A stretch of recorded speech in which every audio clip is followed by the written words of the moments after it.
Hello everyone, आप सभी का फिर से स्वागत है।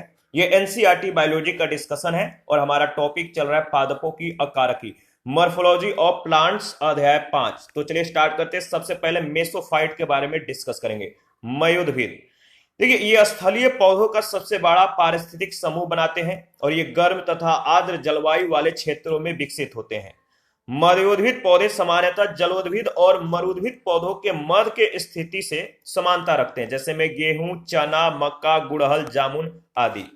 इसके बाद हेलोफाइट के बारे में अगर बात करें यानी लवणोद्भिद, ये पौधे ऐसे स्थानों पर उगते हैं जहां पर जल और मिट्टी में लवण यानी सोडियम क्लोराइड, मैग्नीशियम क्लोराइड और मैग्नीशियम सल्फेट की अधिक सांद्रता होती है और इस प्रकार की भूमि कारकी के दृष्टि से शुष्क होती है।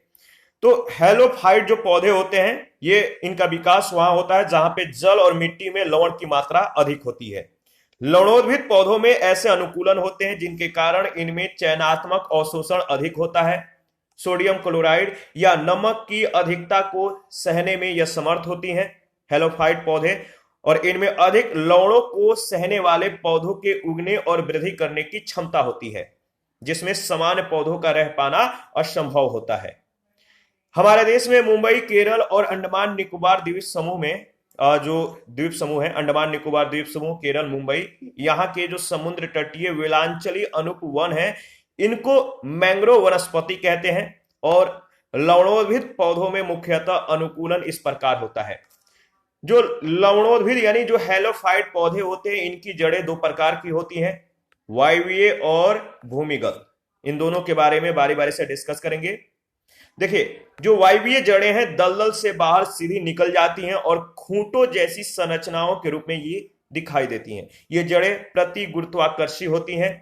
अनेक छिद्र होता है। ये जड़ें श्वसन का कार्य करती हैं। इन्हें श्वसन मूल कहते हैं, जैसे में सुनेरेसिया और एविसिनिया आदि इसके उदाहरण हैं। श्वसन मूलों के द्वारा ग्रहण की गई ऑक्सीजन न केवल जल निमग्न जड़ों के काम आती है बल्कि इसे उस स्थिर लवणीय जल में रहने वाले जंतु भी प्रयोग करते हैं। मैंग्रोव पौधों में पितृष्ठ अंकुरण एक विशिष्ट अनुकूलन है। पितृष्ठ जो अंकुरण है इसका मतलब क्या है? ये बीजों को अंकुरित होने के लिए ऑक्सीजन की आवश्यकता होती है।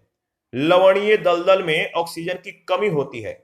क्या होता है कि बीज मातृ पौधे पर फल के अंदर रहते हुए ही अंकुरित हो जाते हैं और इसी गुण को पितृष्ठ अंकुरण कहते हैं। इसके बाद प्लांट वाटर जो रिलेशन है यानी पादप जल संबंध, इसके बारे में डिस्कस करेंगे। पौधों के शारीरिक क्रियाकलापों के लिए जल अनिवार्य नेसेसरी है, जो जीवित कोशिकाओं के लिए भोजन निर्माण आदि कार्यों में इनका महत्वपूर्ण भूमिका होता है। फंक्शन ऑफ वाटर यानी जल के कार्य। तो जल का कार्य क्या क्या है देख लेते हैं।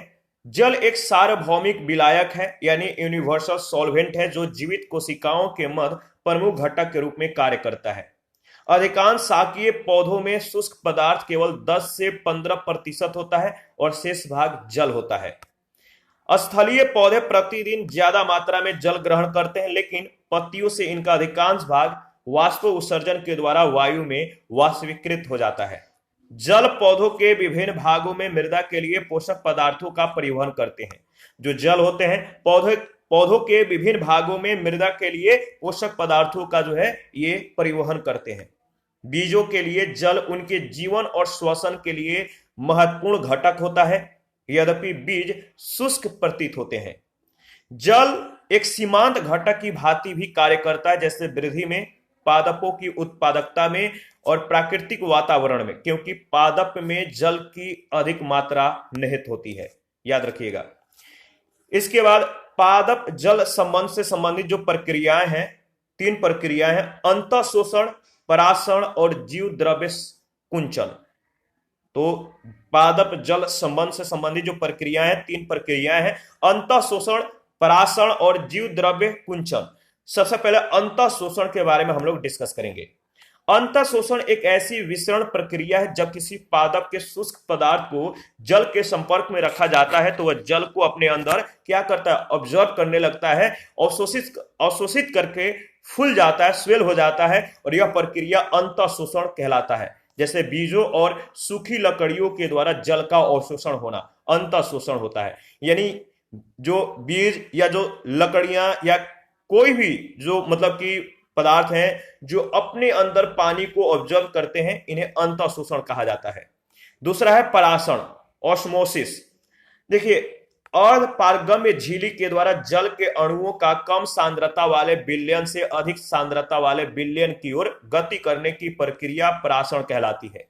विलय कम सांद्रता का विलयन और विलायक अधिक सांद्रता का विलयन होता है।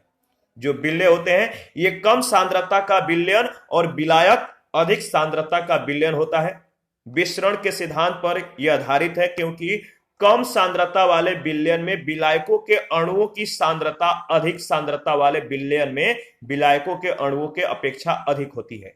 यहां पे समझने की कोशिश कीजिएगा, जो विसरण है, विसरण के सिद्धांत पर यह आधारित है।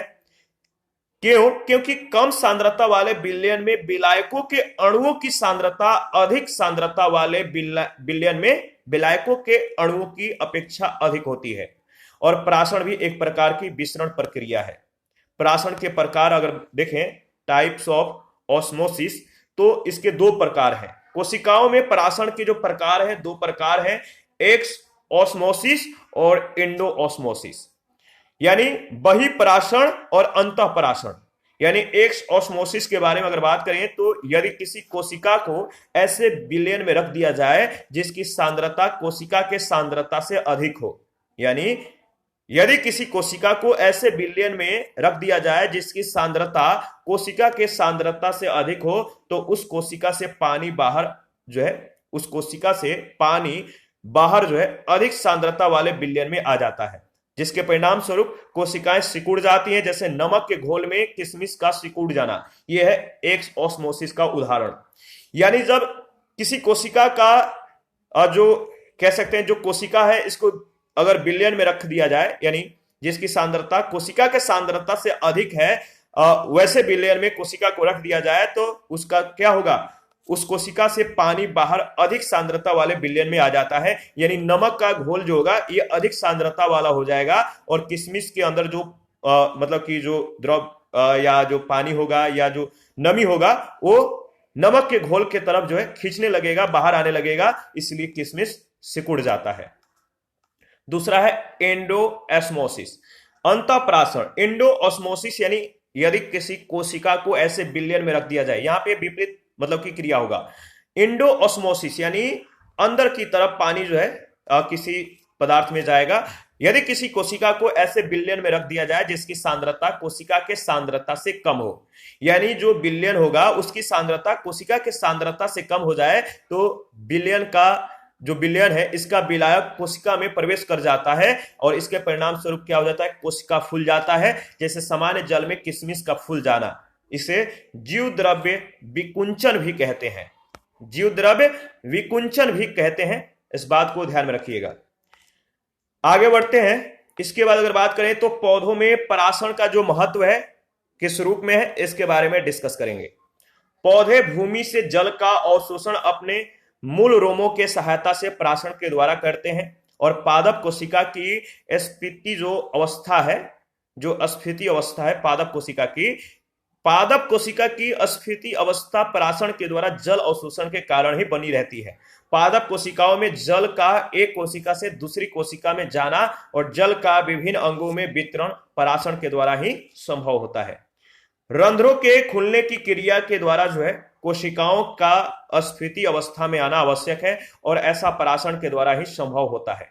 परासरण दाब यानी ऑस्मोटिक प्रेशर जो है या जो स्फीति दाब है, इसके द्वारा ही तरुण कोशिकाओं में वृद्धि होती है और उच्च परासरणीय सांद्रता पौधों में हिमकारी ताप तथा निर्जलीकरण के प्रति प्रतिरोध को बढ़ाता है। फलों और बीजाणु धानियों के तेजी से फटने में परासरण की क्रिया सहायता करती है। विलयनों के जो प्रकार हैं, टाइप्स ऑफ सॉल्यूशन, तो विलयन के 3 प्रकार हैं: अति परासरणी विलयन, अल्प परासरणी और समपरासरणी विलयन। अति परासरणी विलयन के संदर्भ में अगर बात करें तो ऐसा विलयन जिसकी सांद्रता उसमें उपस्थित कोशिका के विलय सांद्रता से अधिक है, तब उसे अति परासरणी विलयन कहा जाता है। तो ऐसा विलयन जिसकी सांद्रता उसमें उपस्थित कोशिका के विलयन सांद्रता से अधिक है, यानी कोशिका का जो सांद्रता विलयन है उसके विलयन से दूसरे विलयन की सांद्रता अधिक है, इसको बोलते हैं अति परासरणी विलयन। अल्प परासरणी का मतलब इस प्रकार के विलयन की सांद्रता कोशिका रस के सांद्रता के तुलना में कम होती है और परासरण दाब कोशिका विलयन के तुलना में कम होता है। समपरासरणी विलयन जो है, इस प्रकार के विलयन की सांद्रता कोशिका रस के सांद्रता के बराबर होती है। याद रखिएगा, इसे बोलते हैं समपरासरणी विलयन, यानी विलयन और कोशिका की जो सांद्रता है इन दोनों का जो मतलब कि वैल्यू होगा वो बराबर होगा। जीव द्रव्य कुंचन और जीव द्रव्य विकुंचन, इसके बारे में देख लेते हैं। जीव द्रव्य कुंचन और जीव द्रव्य विकुंचन, जब पादप कोशिका को अति परासरी विलयन में डुबोया जाता है, रखा जाता है, तो एक्सोस्मोसिस के माध्यम से, बहिर्परासरण के माध्यम से जल के अणु कोशिका से निकलकर बाहर आते हैं। जब पादप कोशिका को अति परासरी विलयन में डुबोया जाता है तो क्या होता है, बहिर्परासरण के माध्यम से, एक्सोस्मोसिस के माध्यम से जल के जो अणु है कोशिका से निकलकर बाहर आ जाते हैं, जिसे कोशिका द्रव्य संकुचित होकर गोलाकार हो जाता है और इस प्रक्रिया को जीव द्रव्य कुंचन कहते हैं, यानी कुंचित हो जाता है, संकुचित हो जाता है। यदि कुंचित जीव द्रव्य कोशिका को पुनः कम सांद्रता वाले विलयन में रखते हैं, यही जब जो कोशिका है जिसका संकुंचन हो जाता है, इसको पुनः कम सांद्रता वाले विलयन में रखते हैं, तब वह अंतःपरासरण के माध्यम से विसंकुचित हो जाता है, फैल जाता है और इस क्रिया को जीव द्रव्य विकुंचन कहते हैं। याद रखिएगा। इसके बाद अगर बात करें तो यदि हम केंचुए या जोंक पर नमक का छिड़काव करते हैं तो वे मर जाते हैं। ऐसा क्यों होता है? क्योंकि उनके शरीर के बाहर अति परासरणी विलयन होने से शरीर के तरल, जो शरीर के अंदर उनका जो तरल होता है वो बाहर आ जाते हैं और उनमें जल की कमी हो जाती है, जिनसे उनका मृत्यु हो जाता है। यदि पादप में जल के बिना अधिक उर्वरक डाल दिया जाए तो उनके जड़ों में जीव द्रव्य कुंचन की वजह से पादपों में बहिर्परासरण हो जाता है। ठीक है। परासरण दाब क्या है? ऑस्मोटिक प्रेशर क्या है? ओपी क्या है? विलायक के अणुओं की कम सांद्रता से अधिक सांद्रता वाले विलयन में गति रोकने के लिए आरोपित आवश्यक दाब को परासरण दाब कहते हैं। और वास्तव में परासरण दाब उस द्रव स्थैतिक दाब के बराबर होगा जो अधिक सांद्रता वाले विलयन में उत्पन्न होता है। अस्फीति दाब। अस्फीति दाब क्या है? कोशिका द्रव्य के द्वारा कोशिका भित्ति पर डाला गया दाब अस्फीति दाब कहलाता है। भित्ति दाब क्या है? तो कोशाभित्ति दृढ़ होने के कारण अस्फीति दाब के बराबर, परंतु विपरीत दिशा में जीव द्रव्य पर दाब डालती है तो उसे भित्ति दाब कहते हैं। तो वॉल प्रेशर क्या है? कोशाभित्ति जो होता है, कोशिका भित्ति जब दृढ़ हो जाता है तो स्फीति दाब के बराबर, लेकिन विपरीत दिशा में जीव द्रव्य पर जब दाब डालती है तो उसे भित्ति दाब कहते हैं। पादपों में परिवहन, ट्रांसपोर्टेशन इन प्लांट्स। पादपों में परिवहन किस तरह से होता है इसके बारे में डिस्कस करेंगे। तो पादपों में परिवहन जो है एक महत्वपूर्ण क्रिया है जो एक दिशा में या दो दिशा में हो सकता है। तो पादपों में जो परिवहन होगा वो एक दिशा में भी हो सकता है या दो दिशा में भी हो सकता है। ठीक है। ऊपर से नीचे और मतलब नीचे से ऊपर, या सिर्फ ऊपर की तरफ या सिर्फ नीचे की तरफ भी हो सकता है। तो दोनों, एक दिशा या दो दिशा दोनों हो सकता है। क्यों? कि देखिए ऐसा इसलिए होता है, आपको अगर पता होगा कि जाइलम और फ्लोएम क्या है, इसका कार्य क्या है, तो आप जो है रिकॉल कीजिएगा तो चीजें स्पष्ट हो जाएंगी। कोशिका के अंदर और बाहरी पदार्थ के परिवहन के निम्नलिखित दो प्रमुख विधियां हैं। एक है विसरण। ठीक है। विसरण इसका मतलब क्या है? किसी पदार्थ यानी ठोस, द्रव, गैस, तीनों के कण विसरण में अनियमित रूप से गति करते हैं, जिसके परिणाम स्वरूप पदार्थ या कण उच्च सांद्रता से निम्न सांद्रता वाले भाग में गति करते हैं। यह प्रक्रिया तब तक ही संभव है जब तक उपलब्ध स्थान में उस पदार्थ के कणों की संख्या समान रूप से न फैल जाए। विसरण एक धीमी प्रक्रिया है जो जीवित तंत्र पर निर्भर नहीं करती। पौधों के लिए विसरण अत्यंत महत्वपूर्ण है क्योंकि पादप शरीर में गैसीय गति का यह एक मात्र माध्यम है। इसके बाद सक्रिय परिवहन। देखिए, सक्रिय परिवहन सांद्रता प्रवणता के विरुद्ध अणुओं को पंप करने में यानी एटीपी ऊर्जा का उपयोग करता है, जिससे ये पंप प्रोटीन युक्त पदार्थों का कम सांद्रता से अधिक सांद्रता की ओर ऊर्जा का परिवहन करा सकते हैं। याद रखिएगा।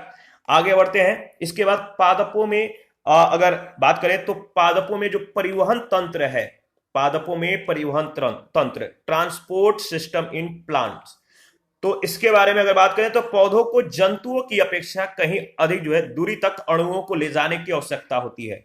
मान लीजिए पौधा बहुत लंबा है, पेड़ बहुत लंबे हैं, तो इनमें जंतुओं की अपेक्षा जो है कहीं अधिक दूरी तक अणुओं को ले जाने की आवश्यकता होती है, जबकि उनमें किसी प्रकार का परिवहन तंत्र नहीं होता है। जड़ों के द्वारा ग्रहण किया गया जल पौधों के सभी भागों तक पहुंचाते हैं और वृद्धि करते हुए तने के अग्रभाग तक ये जाता है।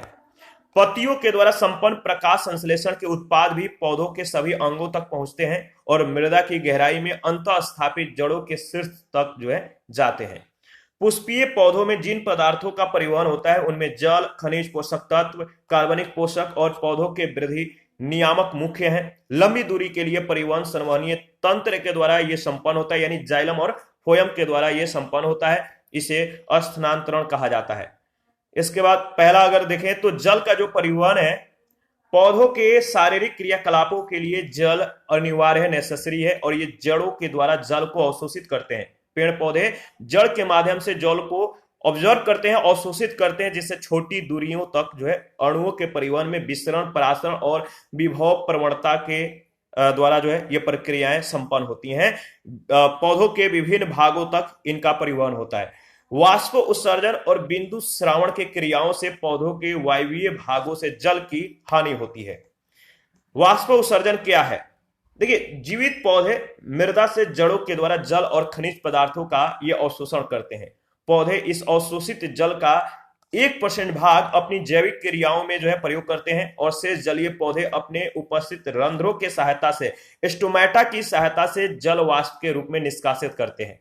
पौधों के वायवीय भागों के द्वारा जलीय हानि को वाष्प उत्सर्जन कहते हैं।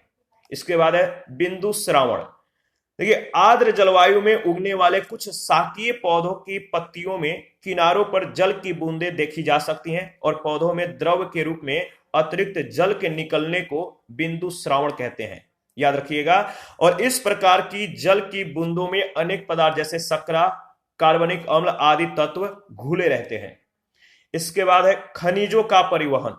पौधे अपनी कार्बन और अधिकतर ऑक्सीजन की आवश्यकता, ठीक है, या जो ट्रांसपोर्टेशन ऑफ जो मिनरल्स है, यानी खनिजों का जो परिवहन होता है पौधों में किस तरह से होता है, तो पौधे अपनी कार्बनिक और अधिकतर ऑक्सीजन की आवश्यक मात्रा वातावरण में उपलब्ध कार्बन डाइऑक्साइड से प्राप्त करते हैं। तो पौधे अपनी कार्बन और अधिकतर मतलब ज्यादातर ऑक्सीजन की जो आवश्यक मात्रा है, आवश्यकता है, कैसे पूरा करते हैं? तो आपको याद रखना है, इनका जो पूर्ति होता है किस माध्यम से होता है? तो जो पौधे होते हैं ये कार्बन और अधिकतर ऑक्सीजन के जो ऑक्सीजन है इनकी आवश्यकता जो है वातावरण में उपलब्ध कार्बन डाइऑक्साइड से पूरा करते हैं। ये अपनी आवश्यकता कार्बन डाई CO2 से पूरा करते हैं। हालांकि उनकी शेष पोषण की जो आवश्यकता है हाइड्रोजन के लिए मृदा से प्राप्त खनिजों और जल से पूर्ण हो जाता है।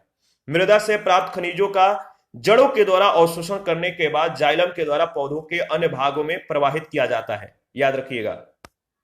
इसके बाद कार्बनिक विलायकों का परिवहन किस तरह से होता है? तो कार्बनिक पदार्थ मुख्यतः पत्तियों में प्रकाश संश्लेषण के क्रिया के द्वारा जड़ और तने के नए हरे भागों में भी निर्मित होते हैं और ये कार्बनिक पदार्थ फोयम के द्वारा पौधों के अन्य भागों तक प्रवाहित होते हैं। जाइलम के द्वारा क्यों नहीं? क्योंकि जाइलम के द्वारा ये मतलब कि फोयम का कार्य क्या है और जाइलम का कार्य क्या है, आपको याद रखना है, बहुत इंपॉर्टेंट है। यहां से कई बार प्रश्न भी पूछे गए हैं। तो जाइलम और फोयम के बारे में एक एक लाइन आप हमें बताइएगा। मेन जो मुद्दा है क्या है, मेन पॉइंट क्या है जाइलम फोयम के बारे में, आपको कमेंट में बताना है, ठीक है। तो इस टॉपिक से रिलेटेड जितने भी MCQs हैं इनको हम लोग देखेंगे ताकि आपका पूरा चैप्टर रिवीजन हो जाए। और पहला जो प्रश्न पूछा गया है कि कुछ जड़ें जो मूल के अतिरिक्त किसी अन्य अंग से उत्पन्न होती हैं क्या कहलाती हैं? कुछ जड़ें जो मूल के अतिरिक्त किसी अन्य अंग से उत्पन्न होती हैं कहलाती हैं आकस्मिक जड़ें। ऑप्शन बी बिल्कुल करेक्ट ऑप्शन है। मूल मूल मतलब क्या होता है? मूल मतलब जड़ होता है। इसके बाद सेकंड प्रश्न है, मूली किसका एक उदाहरण है? मूल का उदाहरण है, जड़ का उदाहरण है। तो आप जो मूली खाते हैं वो जड़ होता है। इसके बाद निम्नलिखित में से तने का रूपांतरण नहीं है। तनों का जो रूपांतरण है 4 में से कौन सा सही जवाब है? जो तनों का रूपांतरण नहीं है तो इसका सही जवाब हो जाएगा शकरकंद। शकरकंद जो है तनों का रूपांतरण नहीं है। आलू क्या है? आलू क्या है? तो आलू एक, बताइए, तना है। प्रश्न संख्या 5 है, निम्नलिखित में से कौन सा रूपांतरण तना है? 4 ऑप्शन है, आप देखकर बताइए कि निम्नलिखित में से कौन सा रूपांतरित तना है। रूपांतरित जो तना है वो है आपका आलू। इसके बाद 6 नंबर है, खाना बनाने में प्रयोग किए जाने वाला अदरक एक राइजोम है, जो है क्या है? जो अदरक है वो क्या है? अदरक एक राइजोम है जो भूमिगत तना है। ऑप्शन ए बिल्कुल करेक्ट ऑप्शन है। 7 नंबर है, प्रकंद किसका एक उदाहरण है? प्रकंद किसका एक उदाहरण है? इसका सही जवाब क्या होगा बताइए। तो प्रकंद जो है किसका उदाहरण है? प्रकंद अदरक का एक उदाहरण है, एक एग्जाम्पल है। इसके बाद प्रश्न संख्या 8, हल्दी के किस भाग से हल्दी पाउडर प्राप्त किया जाता है? हल्दी के किस भाग से हल्दी पाउडर प्राप्त किया जाता है? तो सूखे हुए प्रकंद से। ऑप्शन ए बिल्कुल करेक्ट ऑप्शन है। काली मिर्च का जो पौधा है क्या है? काली मिर्च का पौधा क्या है? तो ये बेल होता है, लटा होता है, यानी ऑप्शन जो सी है इसका सही जवाब हो जाएगा। करेक्ट ऑप्शन ऑप्शन सी है। प्रश्न संख्या 10 है, पूछा गया है कि प्याज में खाद्य पदार्थ किस रूप में संचयित होता है? प्याज में जो खाद्य पदार्थ होते हैं किस रूप में संचयित होता है, स्टोरेज होता है? तो सेल्यूलोसज के रूप में। किस रूप में? सेल्यूलोसज। 11 नंबर है, घट पर्णी के निम्नलिखित भागों में से कौन सा एक घट में रूपांतरित होता है? पीचर प्लांट जो होता है किस रूप में जो है, ये घट जो होता है एक घट में रूपांतरित होता है, पीचर प्लांट। तो घटपर्णी के निम्नलिखित भागों में से कौन सा एक घट जो है या पीचर में रूपांतरित होता है, एक घट में रूपांतरित होता है? तो पत्ता। ऑप्शन बी बिल्कुल करेक्ट ऑप्शन है। 12 नंबर है, नीचे दिए गए पौधों और उनके खाद्य भागों के युग्मों में से कौन सा सही सुमेलित नहीं है? 12 नंबर में पूछा गया है कि दिए गए पौधे और उनके खाद्य भागों के युग्मों में से कौन सा सही सुमेलित नहीं है? तो इसका सही जवाब हो जाएगा, बताइए, आलू और मूल का जो संबंध है वो सही सुमेलित नहीं है। 13 नंबर, जीवन चक्र के दृष्टि से पौधों का सबसे महत्वपूर्ण अंग है? जीवन चक्र के दृष्टि से पौधों का सबसे महत्वपूर्ण अंग है पुष्प, फ्लावर। ऑप्शन ए बिल्कुल करेक्ट ऑप्शन है। और 14 नंबर है, निम्नलिखित में से कौन सा एक उभयलिंगी फूलों के विषय में सही कथन है? निम्नलिखित में से कौन सा एक उभयलिंगी फूलों के विषय में सही कथन है? तो इसका सही जवाब क्या हो जाएगा? तो देखिए, उनमें पुंकेसर और अंडज दोनों होते हैं। तो उभयलिंगी, एक उभयलिंगी फूलों के विषय में जो सही कथन है वो ऑप्शन बी में दिया गया है। उनमें पुंकेसर और अंडप दोनों होते हैं। 15 नंबर है, सबसे छोटे फूलों वाला पौधा कौन सा है? सबसे छोटे फूलों वाला जो पौधा है वो कौन सा है? तो ओल्फिया। ऑप्शन ए बिल्कुल करेक्ट ऑप्शन है। 16 नंबर है, निम्नलिखित में से कौन सा विश्व का सबसे बड़ा पुष्प है? निम्नलिखित में से कौन सा विश्व का सबसे बड़ा पुष्प है? तो रेफेल्सिया। रेफेल्सिया इसका सही जवाब हो जाएगा। 17 नंबर है, परागण है। परागण क्या है? तो देखिए, इसका सही जवाब हो जाएगा परागण। पराग कोश, जो परागण है पराग कोश से स्टिग्मा तक पराग का संचार करता है। तो परागण क्या है? परागण पराग कोश से स्टिग्मा तक पराग का संचार करता है। ऑप्शन सी बिल्कुल करेक्ट ऑप्शन है। 18, आभासी फल का एक उदाहरण है, यानी फॉल्स फ्रूट कौन सा है? आभासी फल का उदाहरण है सेब। टमाटर क्या है? टमाटर एक फल है। 20 नंबर है, पुष्पी पादपों के बीज किससे निर्मित होते हैं? जो पुष्पी पादप होते हैं इनके बीज किससे निर्मित होते हैं? तो पुष्पी पादपों के बीज किससे निर्मित होते हैं? बीजांड से। 21 नंबर है, निषेचन के बिना अंडे में भ्रूण का बनना क्या कहलाता है? बताइए, निषेचन के बिना अंडे में भ्रूण का बनना क्या कहलाता है? तो इसका सही जवाब हो जाएगा अनिषेक जनन। अनिषेक जनन। निम्नलिखित में से कौन सा अलैंगिक प्रजनन का एक प्रकार नहीं है? निम्नलिखित में से कौन सा एक अलैंगिक प्रजनन का एक प्रकार नहीं है? तो इसका सही जवाब हो जाएगा परिनिषेचन। ऑप्शन ए बिल्कुल करेक्ट ऑप्शन है। 23 नंबर है, युग्मक संलयन के परिणाम स्वरूप क्या बनता है? युग्मक संलयन के परिणाम स्वरूप क्या बनता है? तो द्विगुणित युग्मनज। द्विगुणित युग्मनज, बी ऑप्शन बिल्कुल करेक्ट ऑप्शन है। इसके बाद ऑप्शन मतलब कि क्वेश्चन नंबर 24 जो है, इसके 4 ऑप्शन है, आप देखकर बताइए कि इसका सही जवाब क्या हो जाएगा। निम्नलिखित में से कौन सा टमाटर के लाल रंग के लिए उत्तरदायी है? तो बताइए, बहुत ही आसान सा सवाल है, कमेंट करके बताइए। टमाटर किसके कारण जो है लाल होता है? तो टमाटर का रंग लाल किस कारण होता है? लाइकोपीन के कारण। पपीते में पीले रंग का जो कारण है वो किस कारण होता है? पपीता का पीला रंग किसके कारण होता है? तो याद रखिएगा, कैरिकोजैंथिन के कारण, कैरिकोजैंथिन। 26 नंबर है, मिर्च का तीक्ष्णता यानी मिर्च का तीखापन का जो कारण है वो क्या है? मिर्च तीखा क्यों लगता है? तो मिर्च में कैप्साइनिन की उपस्थिति होता है, इसी कारण मिर्च मतलब कि तीक्ष्ण होता है यानी तीखा होता है। तो कैप्साइनिन याद रखिएगा। 27 नंबर है, अफीम यानी पोस्ता पौधे के किस भाग से प्राप्त की जाती है? जो अफीम होता है वो पौधे के किस भाग से प्राप्त होता है? तो अधपके फल से। ये सभी जो क्वेश्चन है, जो एमसीक्यूज है, बहुत ही वीवीआई है, बहुत ही महत्वपूर्ण है। यहां से सभी प्रश्न जो है कहीं ना कहीं किसी ना किसी एग्जामों में जो है पूछे गए डायरेक्ट तौर पे। तो आप जो है इसको अच्छे से रिवाइज कर लीजिएगा। प्रश्न संख्या 28 है, निम्नलिखित में से कौन सा पादप रेशा तने से प्राप्त होता है? कौन सा पादप रेशा तने से जो है प्राप्त होता है? तो सनई, यानी सी ऑप्शन बिल्कुल करेक्ट ऑप्शन है। वह पादप जो रेशे तने से यानी पादप रेशा जो है तने से प्राप्त होता है वो सनई का है। और 29 नंबर है, निम्न में से कौन सा उपकरण सर जगदीश चंद्र बोस के द्वारा पौधों में वृद्धि के मापन के लिए निर्मित किया गया था? तो जगदीश चंद्र बोस के द्वारा पौधों में वृद्धि के मापन के लिए जो उपकरण निर्मित किया गया था इसको बोलते हैं कैस्कोग्राफ। क्या बोलते हैं? कैस्कोग्राफ।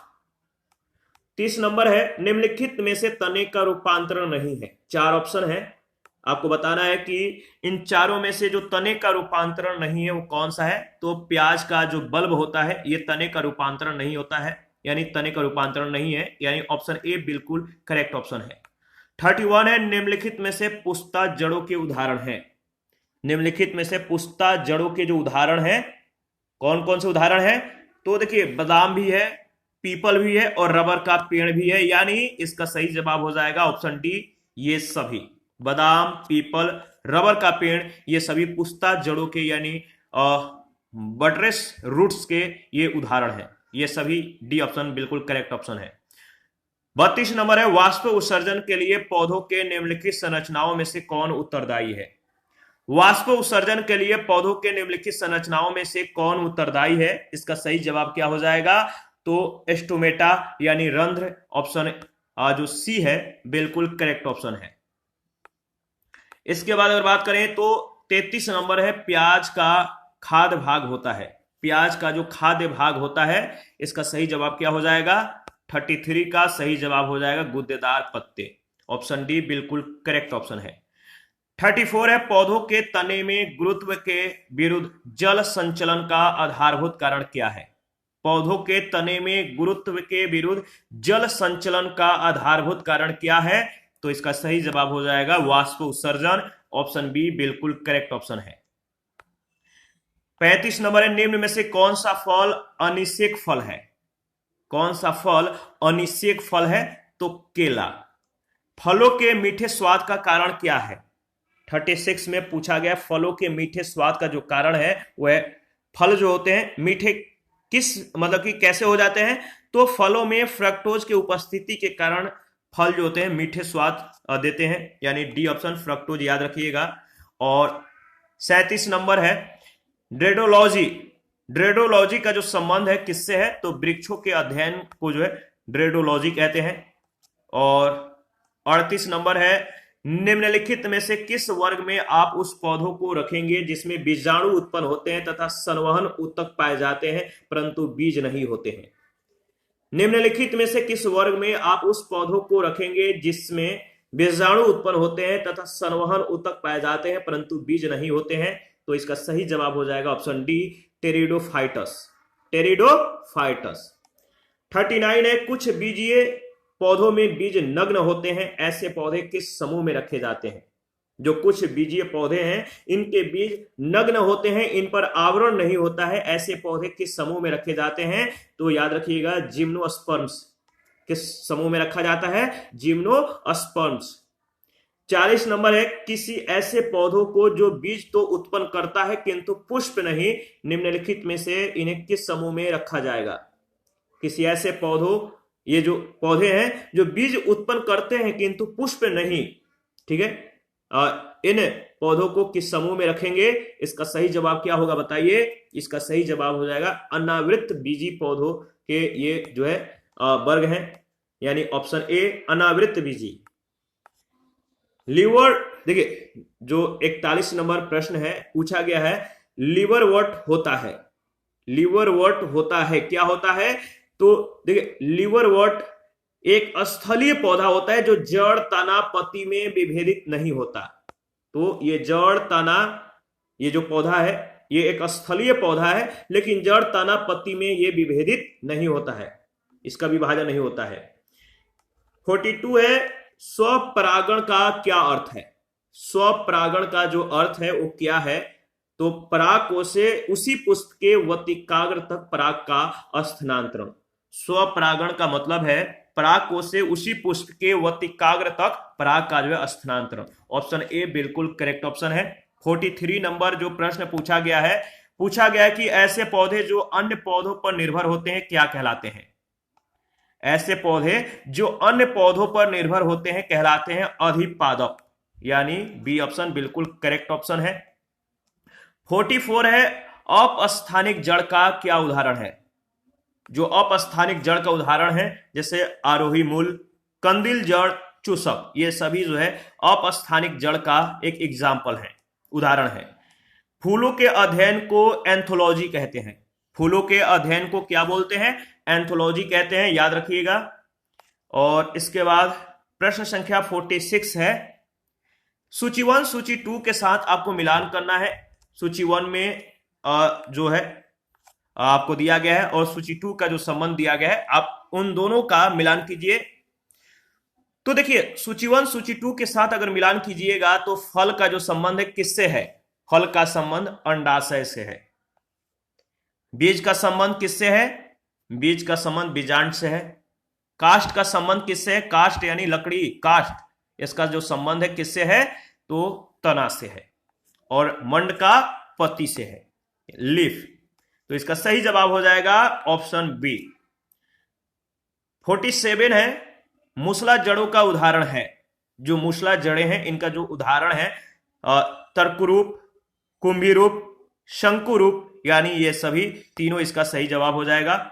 और 48 में सूची 1 सूची 2 के साथ आपको मिलान करना है, तो चलिए मिलान करते हैं। इसका सही जवाब क्या हो जाएगा? लहसुन प्याज, इसका जो संबंध है वह सलकंद से, सलकंद। हल्दी केला अदरक, हल्दी केला अदरक, इसका जो संबंध है किससे है? प्रकंद से, ठीक है। इसके बाद अरबी जिमीकंद, अरबी जिमीकंद का जो संबंध है वह घनकंद से। और आलू स्तंभ कंद, याद रखिएगा। यानी इसका जो सही आंसर हो जाएगा वो हो जाएगा ऑप्शन बी। 49, निम्नलिखित में से कौन सा पत्ती का एक भाग नहीं है? लीफ का एक भाग नहीं है तो पर्णछत्र, पर्णछत्र इसका सही जवाब हो जाएगा। और 50 नंबर प्रश्न है, निम्नलिखित में से कौन सा पुष्प का एक भाग नहीं है? निम्नलिखित में से कौन सा पुष्प का एक भाग नहीं है? तो पर्णप्रतान, पर्णप्रतान इसका सही जवाब हो जाएगा। 51 जो है, पुष्प के नर तथा मादा जननांग का युग्म है। पुष्प के नर तथा मादा जननांग का जो युग्म है पुमंग एवं जयांग। ऑप्शन ए बिल्कुल करेक्ट ऑप्शन है। इसी के साथ आज का सेशन समाप्त करते हैं। नेक्स्ट सेशन में पोषण के बारे में यानी न्यूट्रिशन के बारे में डिस्कस करेंगे। आप अपना प्रतिक्रिया देते रहिए, आपके प्रतिक्रियाओं का हमें बेसब्री से इंतजार रहता है। तो थैंक यू, मिलते हैं नेक्स्ट सेशन में।